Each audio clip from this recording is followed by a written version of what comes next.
Deck multifunctional cooker or electric cooker mga mamshi. Very aesthetic, minimalist ang ating atake mga mamshi. Pating puti, babagay ito kahit anong klase po ng kitchen setup natin. The back view and the front view, napakaganda.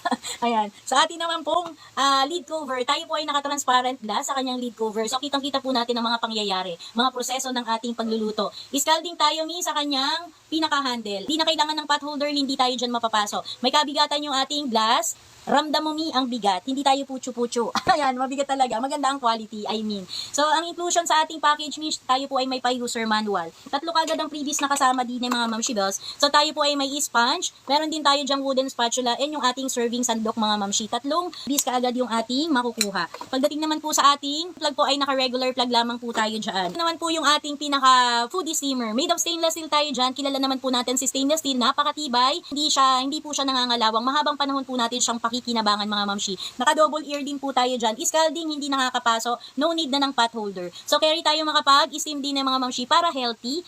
Carry bells makapag-steam ng vegetable, fish, chicken. Pwedeng-pwede po yan. Carry bells din po ang dim sum, siomai, siopaw, puto kutsinta, leche flan, suman, isama na natin. Pwede din pong pang-reheat ng ating pagkain. Just in case may sinaing na tayo, may nakasalang na, carry bells na natin yung isapaw yung ating mga leftover food na galing sa rep, isabay na natin para sama-sama na natin silang makain.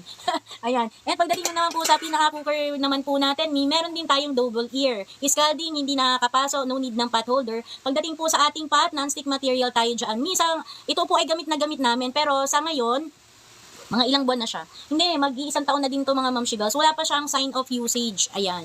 Maganda pa rin po siya mga mamshi. Non-stick material po tayo din ng mga mamshi bells. And pagdating naman po sa bottom ng ating pinaka-electric cooker, tayo po ay naka-cooling base. Si cooling base, naiiwasan niya po ang overheat. Huwag pong mag-alala, very very safe po nating magagamit. Hindi po tayo sasabog.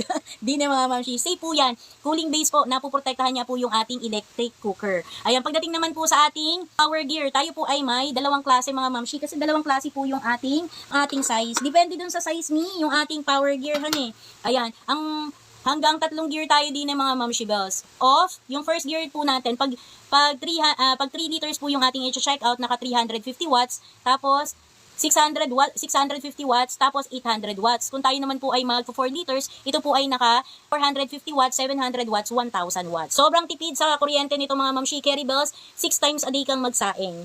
Matipid siya sa kuryente.